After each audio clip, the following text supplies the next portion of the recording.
crow. Okay, farmer, उसकी wife and crow. Okay, so let's start. Once upon a time there lived a farmer and his wife in a village. एक बार एक village यानी कि गांव में एक farmer यानी कि एक किसान एंड हिज वाइफ और उसकी पत्नी रहती थी. Okay, the farmer grow vegetable on his farm. जो फार्मर था वो अपनी फार्म यानी कि अपने खेतों में क्या करता था, वेजिटेबल्स उगाया करता था. ओके, ग्रू यानी कि किसी भी चीज़ को उगाना. ओके, वेजिटेबल्स, ग्रू यानी कि वेजिटेबल्स को उगाया करता था. कहाँ पे? अपने फार्म यानी कि खेत पे. His wife sold them in the market. और जो वेजिटेबल्स, जो फार्मर जो वेजिटेबल उगाया करता था उसकी वाइफ उनको मार्केट में ले जाके बेच दिया करती थी. Okay, one day the farmers wife went to sell vegetables in the market. एक बार क्या हुआ, जो किसान था उसकी वाइफ वेजिटेबल्स को मार्केट में सेल यानी कि बेचने के लिए गई. The money which she earn from selling the vegetable she bought some eggs. Earn यानी कि कमाना, मनी यानी कि पैसा.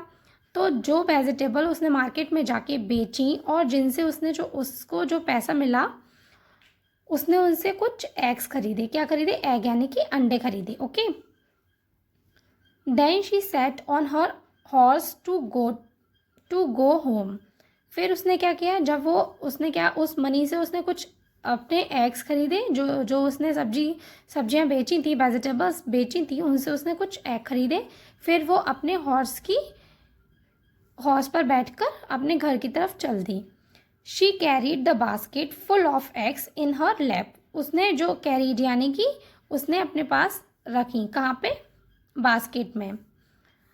Full of eggs in the lap, in her lap. जो उसकी एग से भरी हुई टोकरी थी उसने क्या किया, अब घोड़े पर बैठकर अपनी लैप यानी अपनी गोदी में रख ली.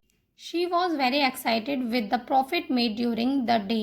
The farmers wife was riding carelessly. और वो क्या था, उत्साहित. एक्साइटेड यानी कि उत्साहित हो रही थी उस दिन के प्रॉफिट को लेकर. ओके, और जो फार्मर की जो वाइफ थी वो केयरलेसली यानी कि लापरवाही से घुड़सवारी करने लगी. Okay, and was dreaming of thing she would buy with the money. Okay, और वो किस बारे में सोचने लगी, सपने देखने लगी जो उस पैसे उसे से खरीदना था. Okay, suddenly all the eggs in the basket fell on the ground. Suddenly क्या हुआ, जो भी उसके एग थे बास्केट में वो ज़मीन पर गिर गए.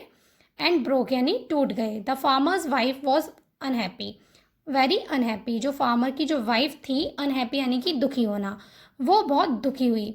She blamed a crow.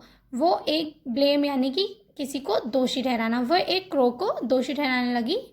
That sat on a tree branch screeching loudly. जो एक पेड़ की शाखा पर बैठकर स्क्रीचिंग यानी कि अजीब सी आवाज़ें चिल्ला रहा था. ठीक है, सो शी शाउटेड.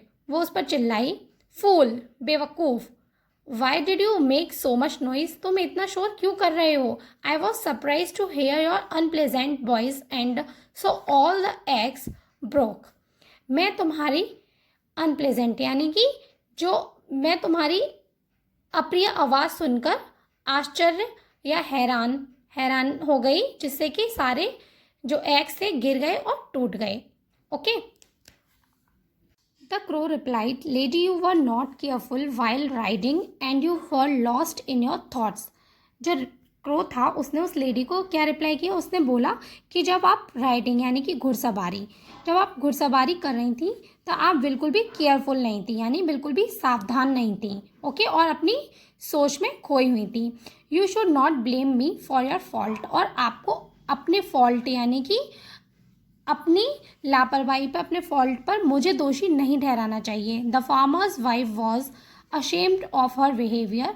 और जो फार्मर की जो वाइफ थी उसको अपनी बिहेवियर यानी कि अपने व्यवहार पर अशेम्ड यानी कि क्या हो रहा था, उसको शर्म आ रही थी. Okay, she realised her mistake and apologise to the crow. और उसने क्या किया, अपनी जो उसकी मिस्टेक थी, अपनी गलती को रियलाइज़ किया यानी अपनी गलती को माना. और क्या किया, अपोलोजाइज यानी फिर उस क्रो से अपनी गलती के लिए क्षमा मांगी. Okay, I hope all of you understood this story. Now you have to read this chapter carefully. Thank you.